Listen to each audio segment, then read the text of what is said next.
Good morning. Welcome back to ParaMystic Podcast with Kristina Bloom. I am super excited about this episode because, as some of you watching may know, my next guest. We are live to answer Lee Warner. We are live. This is not Memorex today. Anyone watching this after maybe 11 p.m. or 11 a.m. Central Time, then it will be Memorex. But right now we are live. So thank you all very much for tuning in. And again, I'm so excited about my next guest, who, again, a lot of you will recognize. So I just wanted to put something else out there. Lee, I saw that you registered for my class next week. Thank you so much. I'm super excited about that too. And it is next Tuesday. I actually have to look at my calendar, because I had it pulled up and then my phone closed, and we're doing past life explorations class on Zoom next Tuesday, January 13th at 7:30 p.m. Central Time. So there is a Facebook event created for that. And I know that's going to be a whole lot more fun for Lee if more people sign up. So get on it. All right. Without further ado, let's welcome my dear friend, Bobbi Klebenow. Hey, Bobbi.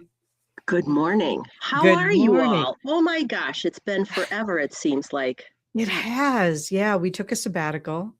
We did. And now we're coming back. So let's just go ahead and make that announcement, right? So we are coming back, but we're coming back on All Access Network Television. So you can find Breakfast with Bobbi on that. We don't have our time locked in yet. And we might need to make a little change to the show because I don't know if early morning live is going to work, but we can figure it all out. Yeah, Lee is obviously very excited to see you. So she's Bobbi K with lots of exclamation points. So, yeah. It's interesting what people remember, isn't it? It is.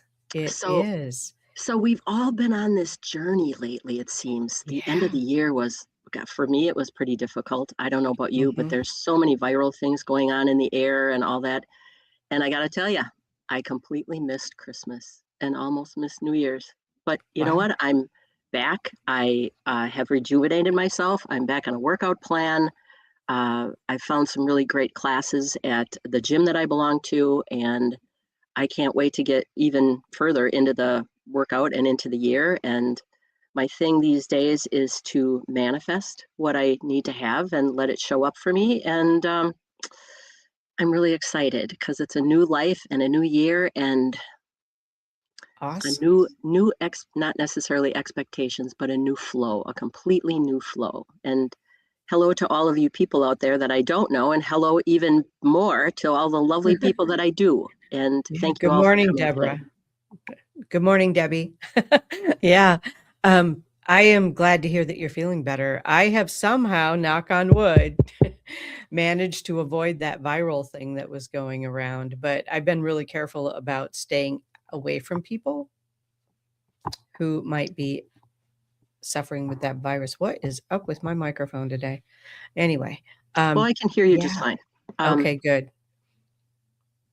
So what are we talking about today? Just me? Oh my God, this is difficult. Well, I am introducing you to the new network before we launch our show here. So let's hear all about you. I specifically wanted to focus. Good morning, Deidre. Recovery mode. Yeah. I wanted to specifically learn how to say that word and then focus on then I wanted to focus on you last year launched a new business, and let's hear about that because you are now an official shamanic practitioner. I am, and it was a long journey, and I've been in energy medicine for a very long time. You were actually my master teacher, attuning all of my body and soul and mind to Reiki. And one of those things, again, that I really had no intention of doing, But as my competitive soul has gotten underneath me, I had a friend that went through a Reiki thing, and he was telling me all about it. And I thought, oh, I think I really need to do that. And so then you and I went through it, and a very profound experience. The third attunement, I remember actually hearing a sound in my mind. And it was almost, obviously for me, it was very profound. Um, if you ever thought for a moment that you want to do that, or you are curious about it, just do it. You don't have to develop a business. You don't have to do anything with it, but just for the sheer experience of getting to know yourself better. So that catapults into the shamanic practitioner stuff, where you go through the 4 directions, and the very first direction is the serpent, which is where we shed our skin and we do a lot of our healing. And in order to be a healer, you have to be healed, or at least make some concerted effort to get rid of to move in that direction. to move there, right? Yeah. And I remember our famous guest Marcus Casanich always saying, it's kind of like going to the restaurant where you're in the buffet line and you have this large hole with a bunch of plates in it, and you pick up the plate and you take one off, and there's always another one that comes up, and you think that you've gotten to the bottom of it, and then another set of plates moves up. It's the same thing with yourself. It's the same thing with healing, and it doesn't matter who you're healing or who you're healing with. We all go through the same thing.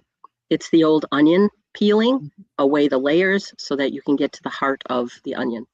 Yes. So that being said, it was a very profound time for me. I remember our very first class, and again, I had no idea what all of this was, but I had gone through so many changes last year and so much curiosity and development in terms of my own spirituality. And some things just started to happen to me to the point of where it was almost, things were going so fast and so quickly in terms of seeing things, hearing things, my own healing journey. And it just got very chaotic for me. And I knew that I needed to go further, and I didn't know what else to do. And so when I looked up on the website of Golden Healing in Green Bay, there was one spot left, and I took it. And it was starting 3 days later. So, talk about waiting. Yeah. Till the last second. Yeah. Well, I am that person. I'm not going to lie. I am that person. Let's just wait until it really shows up. And boy, the other thing I wanted to talk about was how spirit and how your life actually works. And when you are doing the right thing, you're in the flow and things go really well and it feels really good. And you are presented with opportunities in which to practice. And so again, that being said, be careful about what you wish to practice, because the universe will give you opportunities to practice it. Like patience. Don't pray for patience, you guys. Ever. Don't pray for patience. Oh my ever. God. Just right. throwing that out there. Reinforcing. It'll come. It will come no matter what. So going through a lot of what I've been through, the universe was talking quite loudly to me in a voice that I could not shut down. And so I had to go into my own healing journey for the last year. And in that healing journey, not only did I learn about myself, but I was learning about other people and how to do a better job, not only with myself, but with other people, and to be present. And I know, Kristina, you and I talked about this probably, I don't remember if it was on one of our shows or if it was offline, but you said to me, wow, you've changed. And when I asked you what that meant, you said, well, you're not saving anyone. And that's exactly it. I'm not here to save anyone. If you want help, I'll help you. And we can go through your life issues and things that you're holding on to, and try to resolve all of that and get rid of it and bring back your essence. Yeah. That's beautiful. I know, because I've known you for a number of years now, and just being able to bear witness to your growth has been such an honor. You are a completely different person than you were when I met you. Right. You know what else I've noticed? Even the people that are in your life, If that's not your tribe, the universe will see to it that you make sure that you are not associated with them anymore. Yes. They will be dumped from your life, whether it be in a polite way or in a very chaotic way. Those things have to change in order for you to grow. And Right. I'm one of those people, did I really hear that? Are you sure that's the message? Are you? So Not sure I want to let go of that one just yet. Are you sure? Yeah. right? But I guess you're going to have to let go, regardless of how many nails on the chalkboard. You just got to let go. Right. Right. So that being said, in my life too, before I got to Reiki, I always dabbled in other things and wondered about stuff and all the other modalities out there. And you're aware that I have a laundry list of certifications. So I've gotten to the point in my life too where it doesn't really matter if you, and I don't want to say this too crassly, but what's the difference between a simple massage therapist that has gone through the classwork and the anatomy and physiology and then has to sit for their board exam? What's the difference between that and a person that does all the work but doesn't sit for the exam? Do you think that they still practice well? Do you think that they're still a good massage therapist? Yes. Right. Yeah, absolutely. So I've gone through a lot of my life in fits and spurts of diving into things and then pulling it back and diving in and then pulling it back. And this time diving in and pulling it back didn't work. I had to go through the whole thing. Because eventually your spirit will force you to go through the whole thing. That's correct. No more toe dipping. Yeah. That's great. Yes. Yeah. So as much as you try to ignore it, as much as I tried to ignore it, it just became very apparent that what I had to do was do that. And it was such a profound experience that the training itself is 4 and 5 days of intense 12, 14-hour days. But interestingly enough, after I was done, I missed going there. And it's still it's the only time in your life that you have just to sit with yourself. And sitting with yourself is something that I had to learn how to do. And when your voice talks loudly to you, you need to be able to listen to it and to make sure and make the changes that are necessary. Right. So I'm sure you've gone through all of that, Kristina. I know that. Many times. Yeah. Right. Many times. I just wanted to bring Lee. I don't know if you were able to see any of the comments, but Lee said diving in and pulling back sounds like exercise almost. But you know what it is? You're right. That's a great comment. Yeah. We need to put that down somewhere, write that in on my business card. There you go. Yeah. Yeah. So there have been other modalities that I've learned, obviously, in addition to Reiki. And for someone like me who thinks that I just never have enough, I don't know enough, I can't practice enough. No, I can't dip my toe in the water and then jump into the water because I don't have enough. That I've learned is some sort of trauma and I'm learning all about trauma. A lot of what we do in shamanic practice is relieve trauma. Getting rid of all of the things that are built up in your system, getting rid of things that you don't need any longer that you're holding on to, but knowingly too that the client is always in control and that whatever is willing to be released will pop up to the top and it will address itself.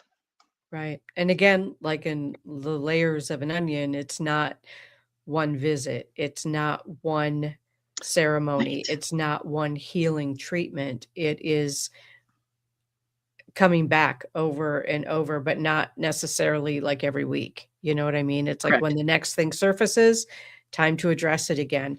And I have found through my own experience that sometimes what worked to address it in the past doesn't work to address it in the present.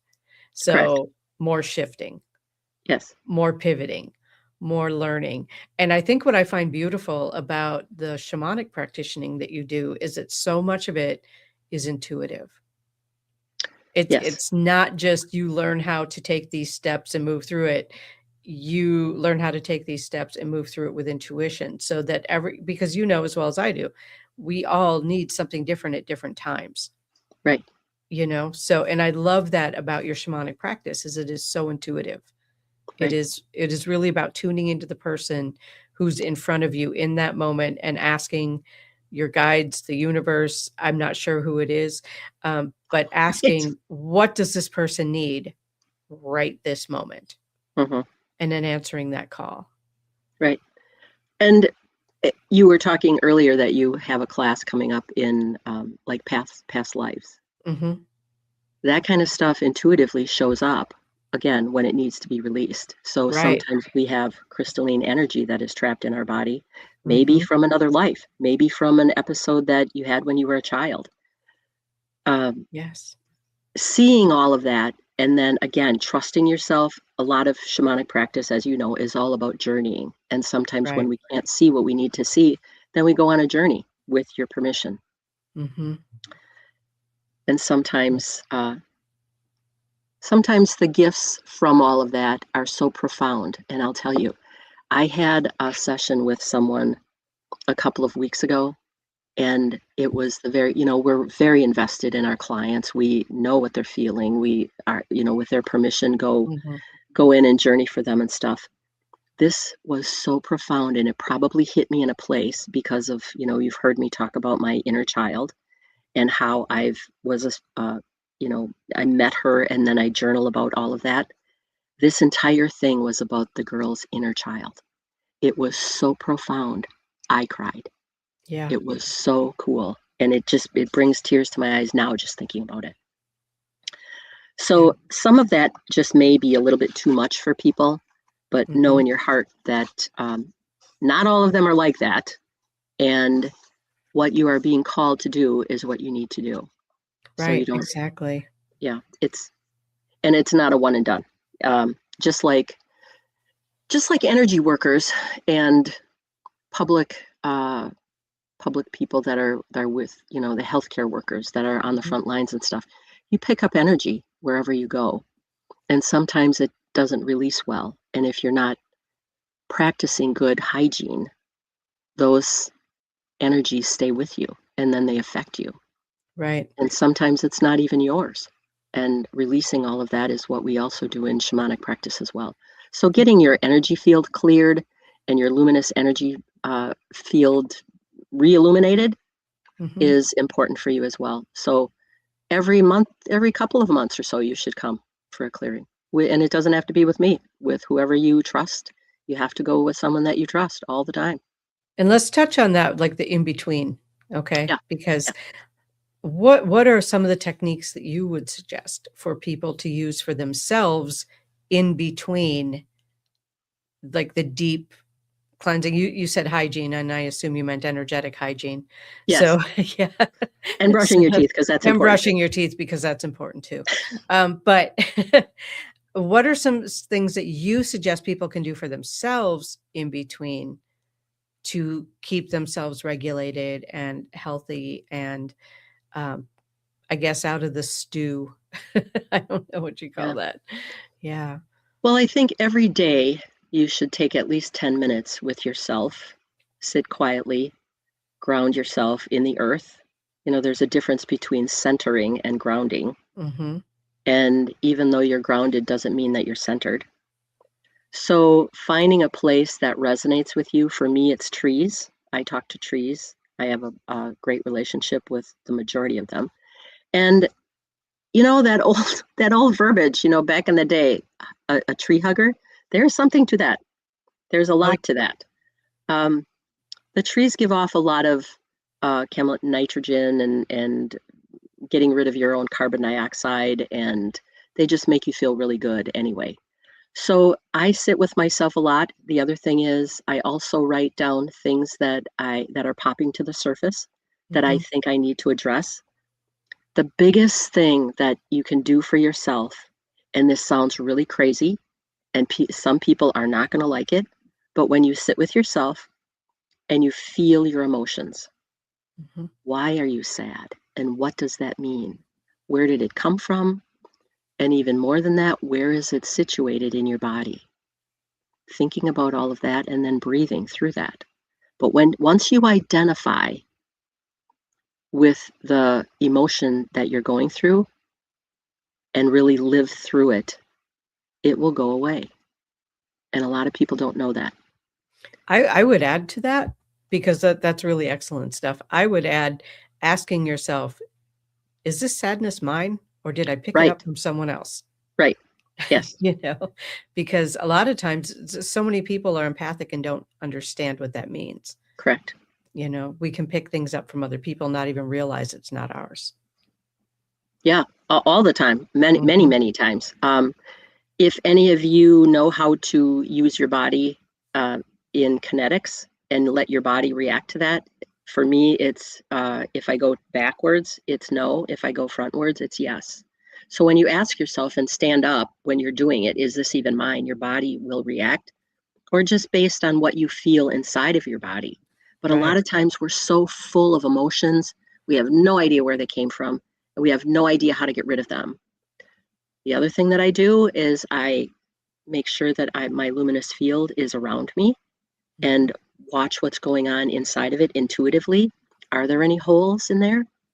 And then if there are not any holes, then you can breathe through it and make sure that your luminous field is completely engulfed in your entire body. Those are pretty deep. Excellent. Some if people don't have enough experience or interest in energy medicine, they're trying to figure out what the heck their luminous field is. Right. Well, we can simplify that down to, and I'm not saying it's the same thing, but the rudimentary part of that is bubble. Right. Am I inside Bubble my up. bubble? Bubble up, Yes. put a bubble around yourself. That's correctly. Is it Yeah. serving me? Do I need it anymore? I Yeah. release it. Yeah. There are people that keep those things because they think that they're helping them. What you're really after, because shamanic practice is really about a very deep healing. It's healing yourself on the deepest level. One of the things that you always want to do is make sure that it is yours and make sure that it is you that's answering, Mm-hmm. because sometimes it's not. Again, is this really mine? And Yeah. who did it come from? And sometimes you're not going to figure that out, and it doesn't really matter. Just what really matters is, where is it? Where is it and what is it? And sitting Right. with that emotion for a while. Right. And I think that you made a really good point of, you're not always going to know where it came from or whose is this. Um, it's also part of that healing is moving beyond needing to blame somebody Correct. for that, right? So you can be walking through a grocery store and pick up something from somebody. You're never going to know who that came from. Right. There's no need to blame anyone. Just, if it isn't mine, I don't need it anymore. Release. Correct. Go away. It's kind of like a virus. The Yeah, energy is everywhere. You don't know where you pick up your viruses either. right. Exactly. And And it then, is a virus sure. in certain ways. It's a virus. Well, So, it's certainly something that is easily understood, rather than yes. talking about a spirit or whatnot, an energy, because some people, and especially guys, don't really, that's kind of weird for them. It's the woo-woo stuff that they get trapped in their head, and guys are pretty much, not all of them, but more in the 3D realm, Mhm. black and white, so to speak. But there are some guys that are really, really intuitive and really work on that, and Mhm. making Yeah, sure that they get to know themselves. The absolutely. masculine and feminine energy coming together. Yeah. And I'm going to encourage the people in the comment section. If you have questions, please feel free to put your questions in the comments, and we will address them to Bobbi to get those answered. So, um, you have a place now set up in your local area, right, where you can I do. practice? I do. I have two places, actually. I Awesome. practice Let's out of hear my about it. home.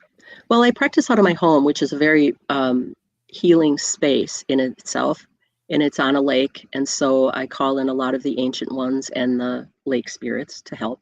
This is a protected area for me.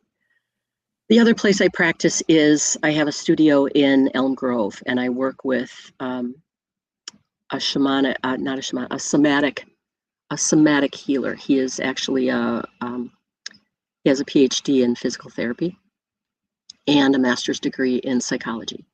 And so we refer patients to each other, and I practice out of his office. Awesome. And that is where again? That is in Elm Grove. Elm Grove, Wisconsin. I Elm want to Grove. make sure we are saying that because with this network that we're on, this goes out all over the world. So, we want to be clear about location. I apologize profusely. Oh, there's no need to apologize. I just wanted to be clear about it because I'm sure Yeah. there's more than one city named Elm Grove. So, Right. yeah, so we wanted to be clear on that. Do you do any of your work remotely? I don't at this time. I don't. There are some times, if we do a Zoom call or whatever, I'm certified in the tapping method. So some of that, it can be done online. I do remote healings through Reiki, and I guess it could be shamanic practice, but yeah, I guess I do remotely, not necessarily on a Zoom call, but yeah. Good morning, Raven. Good morning, Raven. Raven, yeah. Raven, what a cool name, Raven Wolf. Yeah, she's a cool lady. I was honored to meet her this past summer in Connecticut. She's a very cool lady. Oh my gosh. Yeah. I'm curious if that name was chosen or if it was given by birth. Yeah, I don't know. It never occurred to me to ask. See, that's how my mind works. I just go off on a tangent. I have to know all of those little details. It's where my little worm brain goes. I was just looking at the bio that I had put up on this. Oh, yeah. I forgot to read that. That's okay. The journey from medicine to spirit. I've been in the medical field since I was probably 17 or 18. And I started out working in nursing homes. And for me, the elderly were something that was very important to me. Well, thank you for mentioning that, Raven. I appreciate you telling us. What a great thing. Your parents must have. Wow, that's so cool. Good morning, Nancy. Hi, Nancy. So I'm really a proponent of the elderly. And now that I'm getting older, my birthday, by the way, is tomorrow. I'm going to be 68. Well, happy birthday. And wow, there's no way you're 68. I know. Wow. Sometimes I'm 12, right? That's good. That's what keeps us young, right? Yes. Let that inner 12-year-old out. Right. That's what I said to the Grandmaster when I started Taekwondo at 57. I'm really only 12, so let's just keep going. Anyway, my thing about the elderly, we're going to be there someday. Yeah.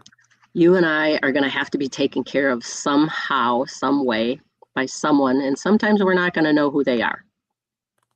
Thank you. So my thing with the elderly was that I always had such compassion for them. And in addition to that, you could sit with them often. They will tell you things that no one else has ever seen or heard. Yeah. Those people, thank you. Yeah, in my mind, sometimes I'm just 12. I think that the elderly have seen and heard things that you and I will never see and hear. Right. They've experienced stuff that is so far gone that, and especially today, people just can't even imagine. Could you imagine, thank you, Courtney. Back. Yay. Aw, I miss you, Courtney. I suppose I should focus here on. That's okay. I interrupted you. Go ahead. That's all right. So it started out, that was my start in the, I suppose, healing. And many people would actually ask for me to come in. And I just really enjoyed the elderly people. They just, besides that, when you're walking them down the hallway to go to their, their appointment or go to lunch or whatever, you can just sort of saunter because they certainly can't move very fast. And just remember, you and I are going to be there someday. So after my nursing home stuff, then I went to school to be trained as a medical assistant. So working in the doctor's offices, working in hospitals, kind of in the back office sort of thing. And after all of that, then I realized that there was really something to this healing stuff, and I started to dabble. And then, of course, I got so far into it that it was either scary or something else happened in my life that I had to stop. Okay. So a lot of that was the fits and spurts. Mm-hmm. And then eventually ended up to be, I worked at the Medical College of Wisconsin for 20 years and retired from there. Wow.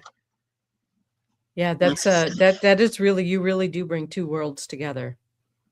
Well, the interesting part about that is behind the scenes, offline, off the record, most people believe in something, but they can't say anything because it's not science-based.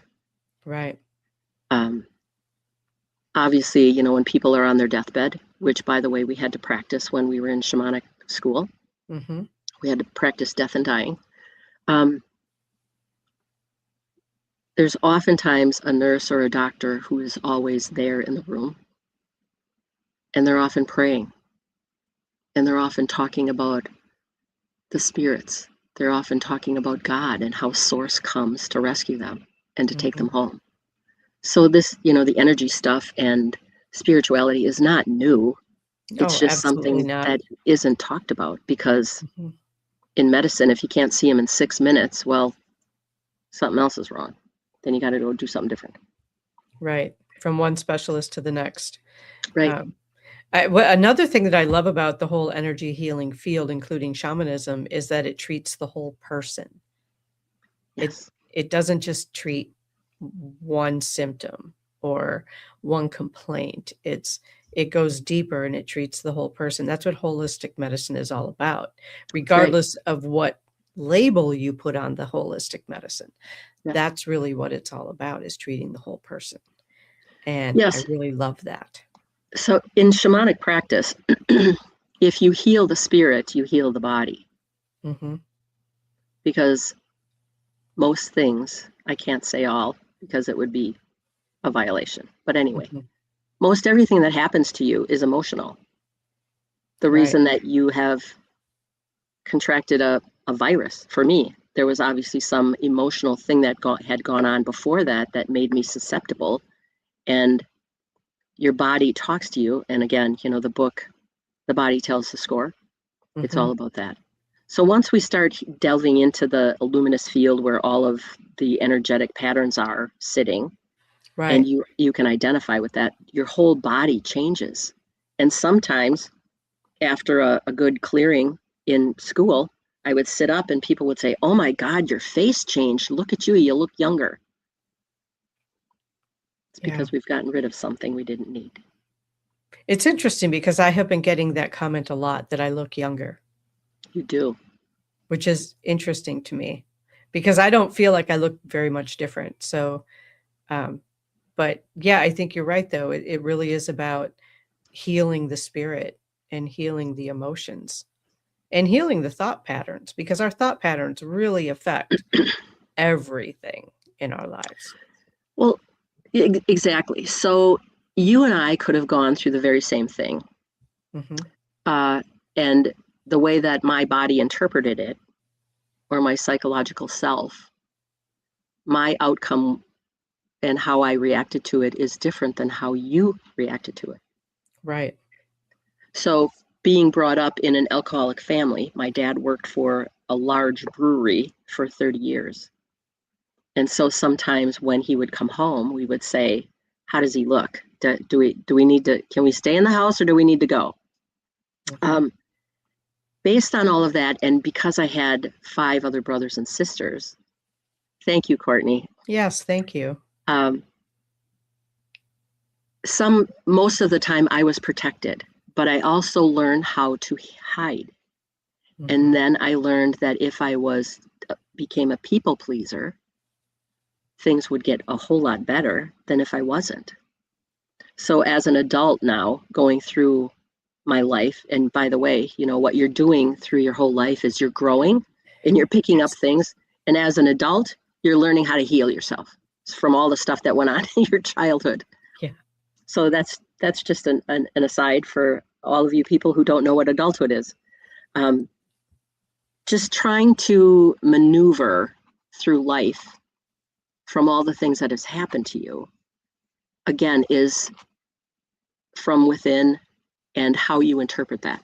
Because for me, if someone yelled at me, that was not a good thing. And then I wouldn't talk to them for a while. So I learned how to shut down. I learned how to protect myself. But for you, Kristina, someone yelled at you, you'd probably yell at them back. Well, now, yes, not for a long time though, because our childhoods were not that different, alcoholic Probably. family and all that, Yeah. So, it's survival techniques, and where the survival techniques become toxic is when you don't need them anymore. Correct. Yeah. So that's when you start going, oh, this isn't working for me. What isn't working? Why is this different? And then you can start approaching it from a point of, ooh, what needs to be healed? What needs to be healed? Yeah. Yeah. So, and when you start healing those things, everything changes, including the people around you that you need or don't need anymore in your life. Right. Right. And you start noticing patterns. I mean, I think a lot of the healing is in noticing patterns. Which patterns am I repeating? Which patterns am I participating in that aren't good for me anymore? Some of it becomes so ingrained that you're not even aware that they're happening to a point, but this is my latest bent for me anyway. Why am I stuck here? These things keep happening to me. Where is it? What is it? And yeah, these are all interesting comments. They are. Lee is a good friend of mine who's very well aware of my spirit animal is a skunk. So yeah, the good skunk will warn you once, then spray you stinky. And that is absolutely true. Right. Yeah. Right. Yeah. I have a story about some skunks in the place that I used to live. I was going across a bridge and I heard some rustling in the bushes, and out came a baby skunk and looked up at me, and I thought, oh my God, he's so cute.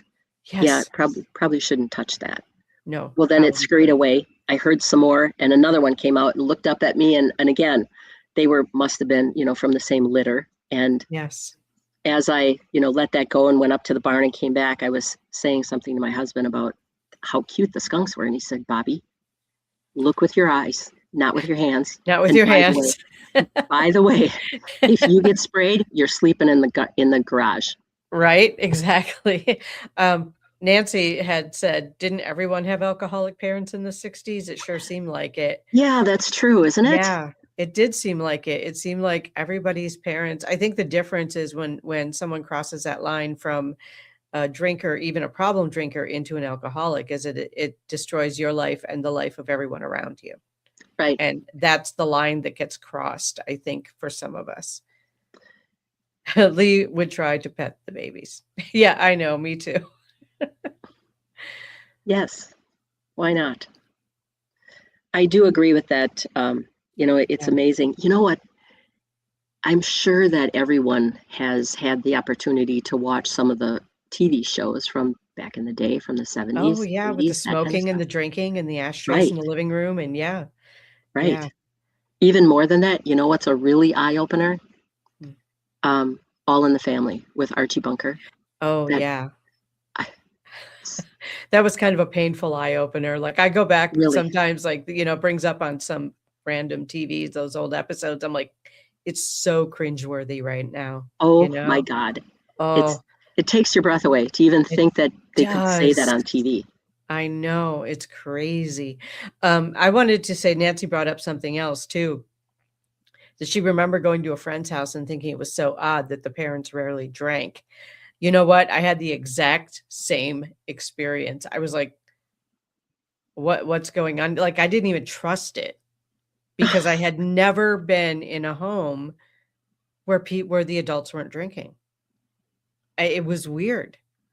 And I just thought, wow, these people like seem so happy. What's wrong with them? How sad is that? Oh, right? Wow. That's crazy. Oh. Yeah. Yeah. It's really something. Yeah. I also remember seeing some movies, and I think they were eventually, from the reel-to-reel tapes, Mhm. uh, where they went to parties. And when they went to parties and church and flew on a plane, everybody dressed up. Yes. They wore dresses, pearls, earrings, Mhm. makeup. Guys sometimes wore suits. How Yeah. crazy is that? Yeah. What a cool thing, though. I think that's really very refreshing. To see that? Yes. Yeah. And I love to see again, it's usually the older people that when they get up in the morning, dress themselves in a skirt or their little suit, and Yeah. Then we can say you never know what's going on in each person's life, so try to love and accept them. Yeah. And, I think I find nowadays, because I have uncovered all of the garbage that was hiding my love for myself mm, and cleared all that away, hmm um, I think no, I don't think I know. Now I know it's easier for me to accept and love other people, and also to understand that sometimes we can love them better from a distance. Just because we love someone doesn't mean that they get a seat at our table, you true. know? Yeah. Yeah. I was going to bring up Yeah. another point, and so we all usually were in some form or another part of a church. Yeah. And for me, I went to Catholic school for 8 years. Every day I had to go to church in the morning. Thank you, Courtney. Aw. Yeah. Um, Go ahead. and in religion, we were taught that we weren't worthy to receive God. The prayer that you say, I'm not worthy to receive you, and you go on and on about how you want to be forgiven and all of that. That's where we get that, putting ourselves last, and Mhm. especially as women. Think about Yeah. that. How Yeah. the religious orders have trained us to not pay attention to ourselves. Yes. Put everyone else first. Yes, You're a and especially caregiver. women. That is your role. Yeah. Yes, right. We were groomed. We Yeah. were groomed as We little were kids to groomed. do that. Yes. We absolutely were. Yeah. I didn't go to a Catholic school. I was raised Lutheran, and it was the same message.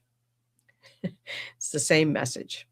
Yeah. So for me, a lot of my growth this year was in appreciating myself and loving myself also, Mhm. because I was taught as a little girl, I'm not worthy, I'm not good enough, you can always be better, Yeah. you should get better grades, you should, and by the way, I'm Yeah. a really good student, so I didn't have to study much. I haven't forgotten thank you, Courtney. Perfect. Homeschooling. Oh my Wow. gosh. God bless you, girl. Bless you. Yeah. Yeah. I can see why your time is spread very thin. Yes. Absolutely. I appreciate you mentioning that, Courtney. Thank you. Yeah. Um, so as an adult now, we are in a position where we have to pay attention to our insides, what Mhm. goes on, and get rid of all the stuff that doesn't belong there, and Right. have grow a new appreciation for who you are Right. and how worthy you are and how lovable you are and Right. how you are deserving of everything that you want. So these days, excuse me, what I'm learning how to thrive rather than survive. Yes. Thank you. Thank you. From survival to thrival. I love it. Yes. Yeah. And it's not Sisters were easy. yeah, no, it isn't. She said sisters were scary, and I was thinking like, the sister she grew up with, but no, she was talking about nuns. They would smack you with a ruler just as soon as look at you. I never had that experience, but my mom did. She went to a Catholic school. They would throw things. There were these long pointers. They would whack them. Yeah, all kinds I'm of stuff. just going to throw this out there, though. I did go to a public school where the teachers were doing that, like v physically abusing students. Yeah. Yeah, that's another thing today. That's not Yeah. acceptable. No, absolutely not. Back in the Absolutely day, not. your parents might have said, "Yeah, go ahead, give him one. Yep. He deserves Yep. it." Unfortunately, Yeah, forgive yourself for not knowing what only time can tell you. Exactly. Exactly. Yes. And it's not just time. I think there's growth involved too. I think there's intention involved in forgiving yourself, because I know a lot of people who have gone through life and not forgiven themselves and not even understood that they need to forgive themselves. Right. You know? That's another thing we work on in shamanic Mhm. practice. All of that, forgiveness Yes. and releasing your responsibility. You're only responsible for yourself. You're Right. not responsible for saving anyone. Right. And when we're younger, we're made to believe that it's all our fault and we should have Mhm. helped someone do whatever it was that they were Yeah. supposed to do. Nancy. Drag you to the principal's office by your ear. Not that I ever went to the principal's office. But I've seen it on a video. I'm sure it's out there. Yes. The stuff they used to do, I'm telling you. Oh Oh my my God. God. Yeah. Yeah, it was crazy. Yeah. Throwing chalk and erasers at kids. And Yes. Right. I had one teacher that would literally pick this same kid up by his hair and throw him out of the classroom, physically pick him up off the ground and throw him by his hair Oh out of the my office. gosh. Yeah. Yeah. And that was going on in a public school. That was not a Catholic school. That was a public school. So yeah, it went on, I mean, and that was in the 80s, late 70s, early 80s, Oh boy. when that was still going on. Nowadays that would be a teacher going to prison for child abuse. Yes. But yeah, but in the past, and it's interesting to me that we now have all these generations of adults who need to heal from that past. Yes. And I have been noticing that, let's say my grandson is being parented completely differently than we were, and even differently than his parents, where he's being given a voice. That was another thing we didn't have as children, was a voice. Yes, that's true. Given a voice and being taught how to use it correctly. Yes. Which I think is really important. Well, as I mentioned, my stretch therapist often talks about emotions, and I've watched him online, which I find incredibly interesting. He has a 6-year-old, and he has purchased some emotion cards of how you're feeling. Yes. And teaches them and says, you can say anything you want as long as it's respectful. Yes. You shouldn't yell, you shouldn't scream, you shouldn't hit, that kind of stuff.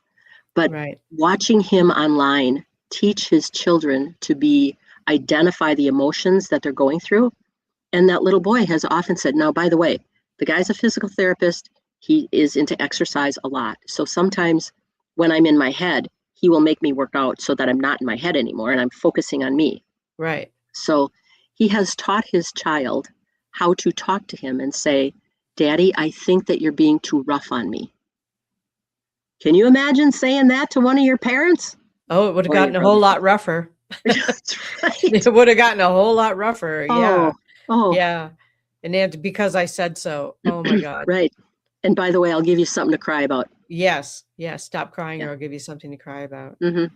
Yeah. You're bleeding. Get outside. You might stain the carpet. I mean, it's like, those are things that today, yeah, that would get you in a courtroom fast. Yeah. And walk it I'm off. not, walk it off. Yeah. Broken leg, walk it off. No big deal. You're not hurt. And the thing is, like, I'm not glorifying any of that, because all of that needed to change. And it is changed. For a lot of people, it's changed. Unfortunately, child abuse continues from unhealed parents. Yeah. Quit crying. I'll give you something to cry about. Hose it off. You'll be fine. Yep. Right. It's just a little gash.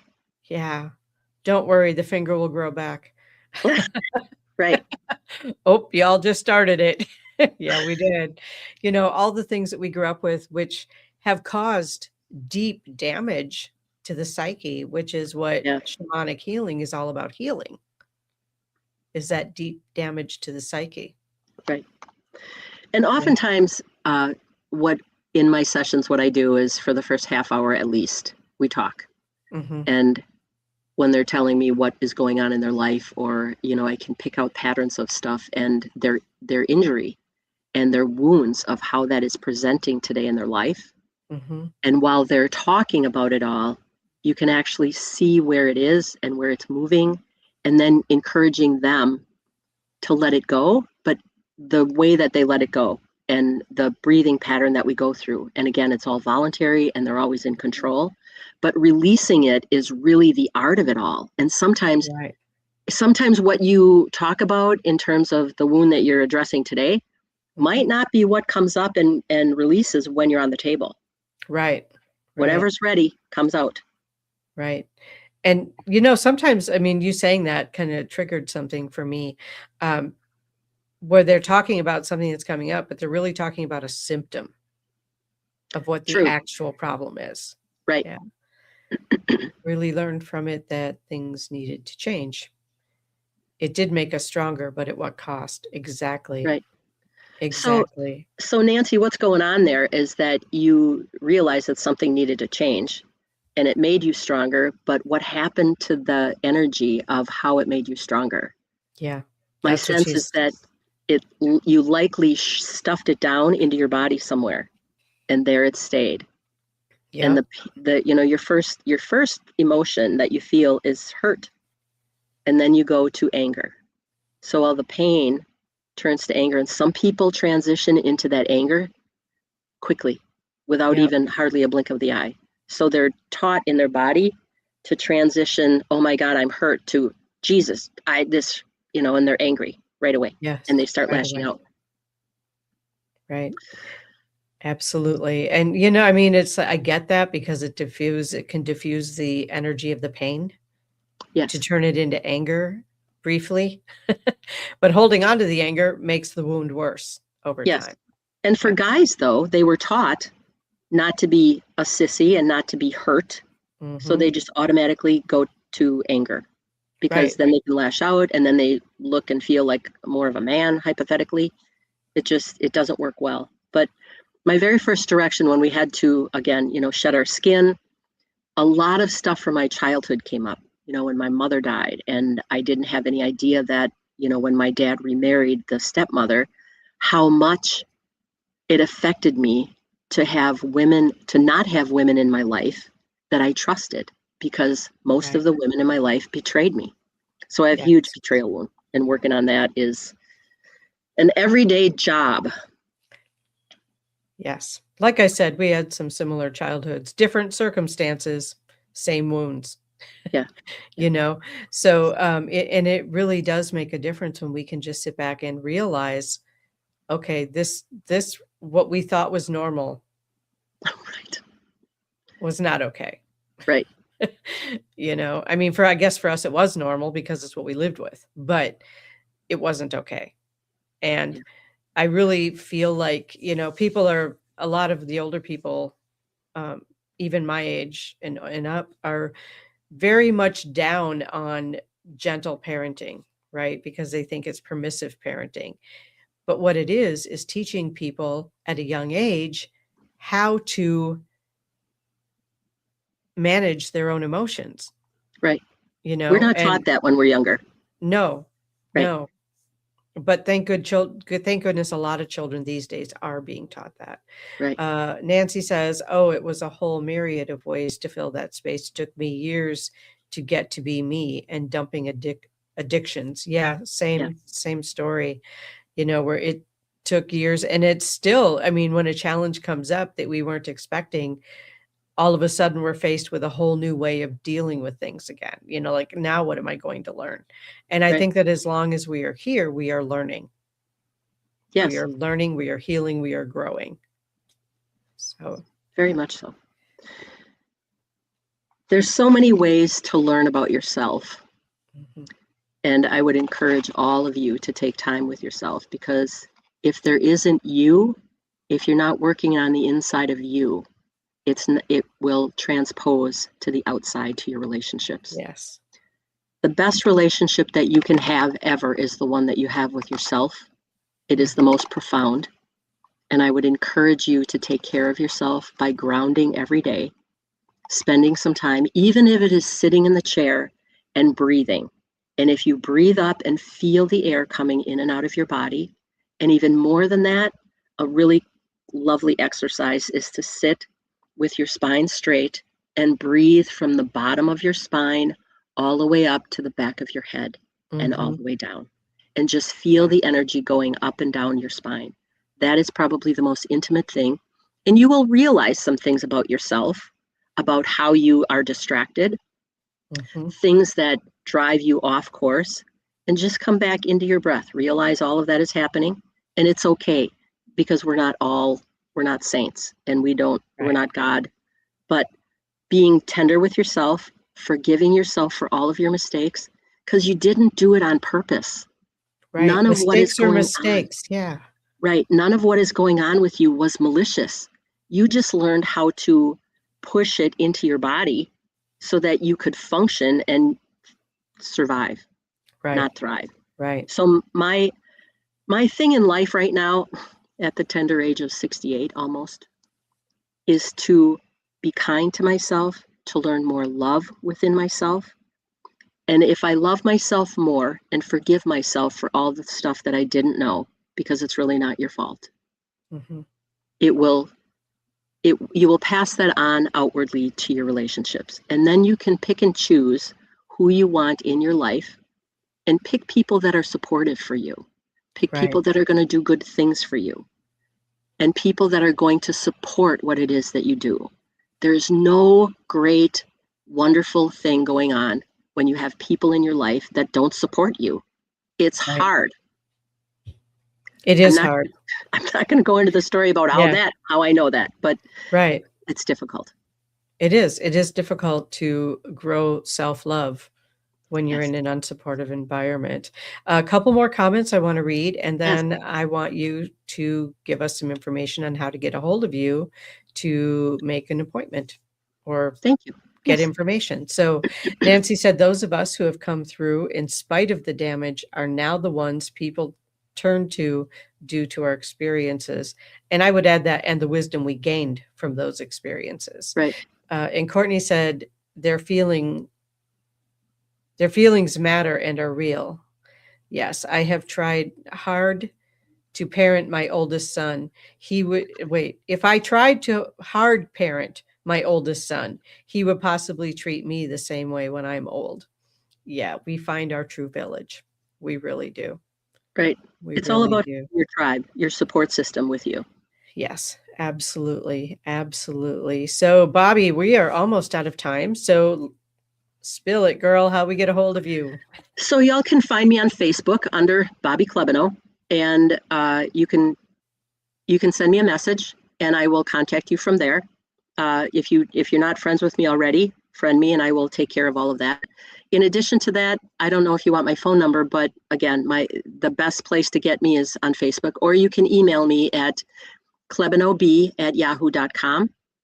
And my phone number for anyone who wants it is 262. I don't know if I would do that. Okay. We go out to hundreds of thousands of people. Not sure you want to Oh, never mind. Sorry. Fill your phone number there. Yes. Yeah. Let's see. Thank you all for coming today and listening to us. It's been a pleasure, and I look forward to more contact with you in the future. Awesome. I am going to also throw out there my website, www.kristinabloom.com. You can make an appointment right from the website. You can see my updated calendar. You can see which classes I'm teaching and when. And if you want to request a class, there's a whole list of them on my website under services. So thank you, everyone. Thank you, Bobbi. You're welcome. We'll be making an announcement soon. All right. Thanks, everyone. Take care and have a beautiful week. Thank you, everyone.